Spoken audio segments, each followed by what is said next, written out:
Hello friends, welcome to Indian study पर आपका स्वागत है। दोस्तों, जैसा कि आप सभी लोग जानते हैं कि डेली बेसिस पे मैं आपको UP triple S C PET के प्रैक्टिस सेट प्रोवाइड करवा रहा हूं, क्योंकि 28 और 29 अक्टूबर को आपका जो है वो UP triple S C PET का एग्जाम है। उसके बाद भी अगर आप प्रिपरेशन ना कर पा रहे हैं एग्जाम डेट के आने के बावजूद भी, फिर इसमें केवल और केवल आप लोगों की प्रॉब्लम है, आप लोगों की गलती है। ठीक है।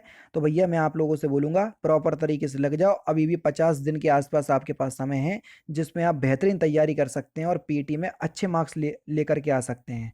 और इस बार अच्छे मार्क्स लाना ज़्यादा इंपॉर्टेंट इसलिए हो जाता है क्योंकि चुनाव हैं लोकसभा के, जिसके कारण हो सकता है कि यूपी ट्रिपल एस सी के थ्रू आपको बहुत ज़्यादा वैकेंसी देखने को मिले।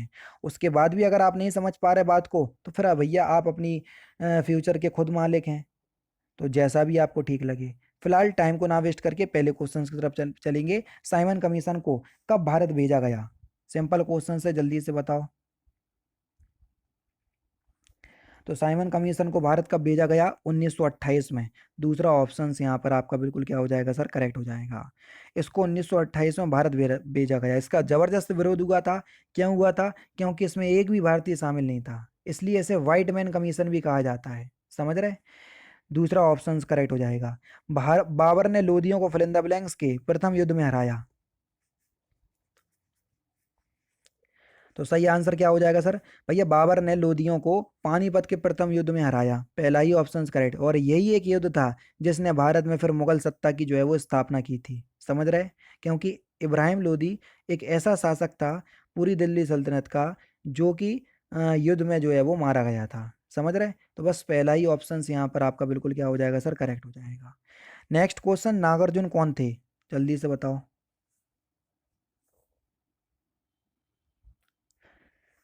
सही आंसर हो जाएगा आपका, एक बौद्ध दार्शनिक थे। चौथा ऑप्शन यहाँ पर आपका बिल्कुल क्या हो जाएगा सर? करेक्ट हो जाएगा। नेक्स्ट क्वेश्चन आपके सामने, हर्षवर्धन की मृत्यु के बाद फिलिंदा ब्लैंक्स राजाओं ने कन्नौज पर शासन किया। किस हर्षवर्धन की मृत्यु के बाद कन्नौज पर शासन किसने किया? तो सही आंसर आपका क्या हो जाएगा सर? प्रतिहार वंश। प्रतिहार वंश को गुर्जर प्रतिहार वंश भी कहा जाता है। ठीक है। तीसरा ऑप्शन यहाँ पर आपका बिल्कुल करेक्ट हो जाएगा। स्वतंत्र भारत के प्रथम भारतीय व अंतिम गवर्नर जनरल कौन थे? कितना बेहतरीन क्वेश्चन, सही है।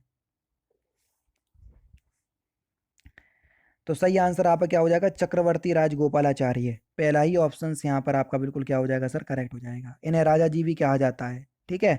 निम्नलिखित में से किस आंदोलन से 1857 के प्रथम स्वतंत्रता स्वतंत्रता संग्राम के बाद पहली बार ब्रिटिश राज की नींद उड़ गई थी? किस आंदोलन से? तो आपका जो सही आंसर हो जाएगा वह हो जाएगा आपका असहयोग आंदोलन से। चौथा ऑप्शन करेक्ट। इस आंदोलन की शुरुआत आप सभी लोग जानते हैं महात्मा गांधी ने की थी। कब? 1 अगस्त 1920 में। इसके अंदर न्यायालयों का बहिष्कार, विदेशी वस्तुओं का बहिष्कार, सरकारी सेवाओं का परित्याग, कर ना देना जैसे प्रमुख कार्य जो है वो शामिल थे। इस वजह से जो है वो अंग्रेज अकबका गए थे। नेक्स्ट क्वेश्चन, निम्नलिखित में से कौन सी सिफारिश हंटर कमीशन द्वारा की गई थी? बढ़िया क्वेश्चन, जल्दी से बताओ। कॉलेज और यूनिवर्सिटी पर नागरिक शिक्षा का परिचय, बिल्कुल की गई थी। संगठित सीनेट प्रणाली के लिए नया विनियम, बिल्कुल ठीक है। उच्च प्रणाली से राज्य सहायता की क्रमिक निकासी, बिल्कुल और स्त्री शिक्षा। तो यहाँ पर जो आपका सही आंसर हो जाएगा वह हो जाएगा, देखो ये सारी चीजें जो है वो आपकी नहीं की गई थी। कॉलेज तथा यूनि स्त्री शिक्षा की जो है वो सिफारिश की गई थी। चौथा ऑप्शन करेक्ट। देखो, इस कमीशन ने स्त्री शिक्षा की सिफारिश की थी। बालिकाओं के लिए निःशुल्क व सरल पाठ्यक्रम प्राथमिक शिक्षा को व्यवहारिक किया गया, और पिछड़े इलाकों में शिक्षा विभाग की स्थापना, धार्मिक शिक्षा को प्रोत्साहन ना दिया जाना जैसे महत्वपूर्ण सुझाव जो थे शामिल थे। तो स्त्री शिक्षा का जो है वो इसमें क्या किया गया था? बहुत ज़्यादा सपोर्ट किया गया था। चौथा ऑप्शन करेक्ट। ठीक है। मेरे ख्याल से मैंने ये तीनों भी बोल दिए थे कि ये तीनों नहीं किए गए थे। ठीक है। नेक्स्ट क्वेश्चन, निम्नलिखित में से कौन सा प्रसिद्ध वाक्य एक अनियंत्रित कलम नष्ट करने की सेवा करती है के लिए जाना जाता है?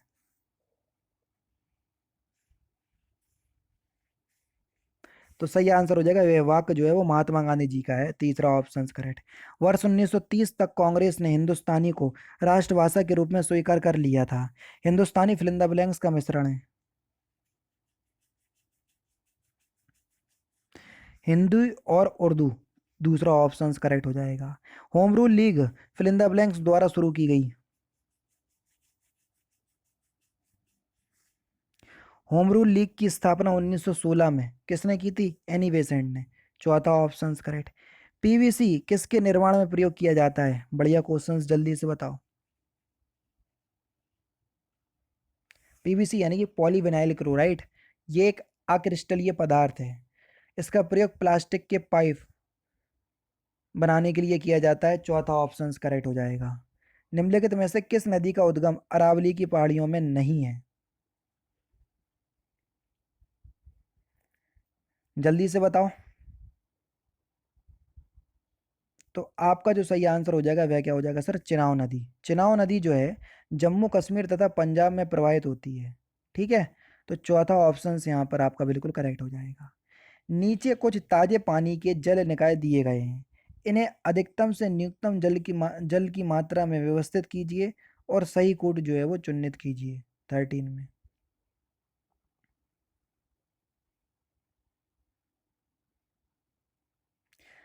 देखो, पृथ्वी पर संपूर्ण जल का 97.2 भाग जो है वो महासागरों में पाया जाता है, लेकिन जो आप पानी यूज करते हैं जो कि ताजा जल है वो मात्र 2.8% है।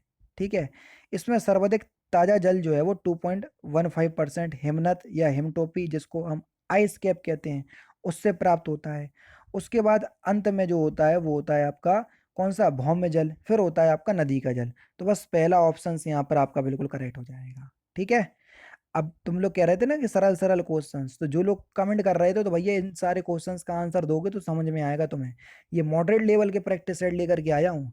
इस द्वीप समूह के द्वीप में पूर्वी तट पर असमेकित गोलसाओं, रोड़े, बटिया कंकड़ों से बने तूफानी समुद्री किनारे हैं। यह संदर्भित द्वीप है कौन सा, जिसमें ये सभी चीज पाई जाती हैं? तो ये मन्नार की खाड़ी है जिसमें ये सारी चीजें देखने को मिलेंगी। नीचे दी गई फसलों में कौन सी खरीफ फसलों में आती हैं? जल्दी से बताओ।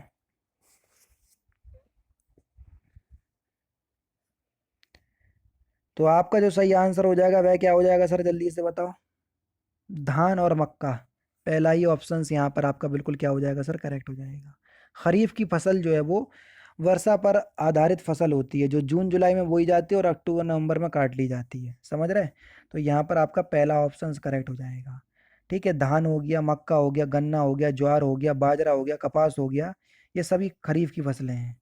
ग्रामीण लोगों का प्राथमिक व्यवसाय क्या है? आराम से बता सकते हो।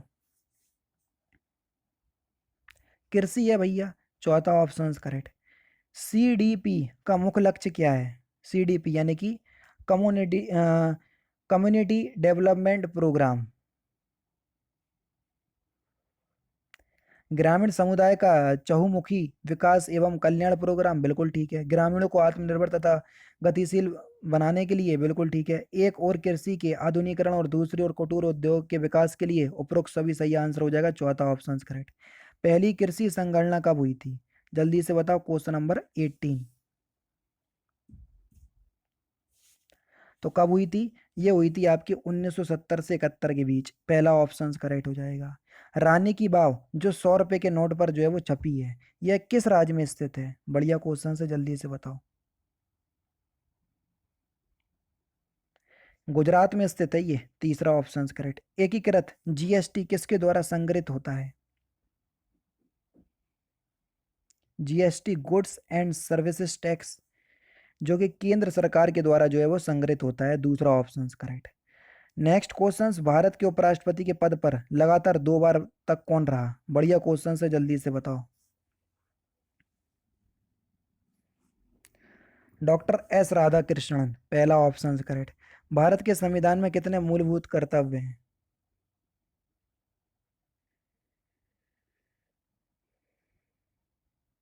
तो आपका जो सही आंसर हो जाएगा वह क्या हो जाएगा सर? जल्दी से बताइए, कितने मूलभूत कर्तव्य हैं? ये हो जाएगा आपका वर्तमान में 11 है। 42वें संविधान संशोधन के द्वारा 10 जोड़े गए थे। फिर एक कब जोड़ा गया था? 86वें संविधान संशोधन के द्वारा। ठीक है, तो ये सारी चीजें आपको पता होना चाहिए जो उनको अनुच्छेद 51 का में रखा गया है। भारत भारतीय संविधान की कौन सी अनुसूची जो है वो आदिवासी क्षेत्रों के लिए प्रावधान करती है?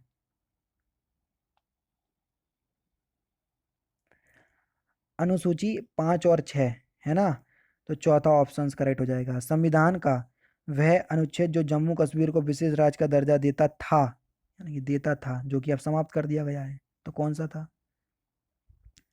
अनुच्छेद 370।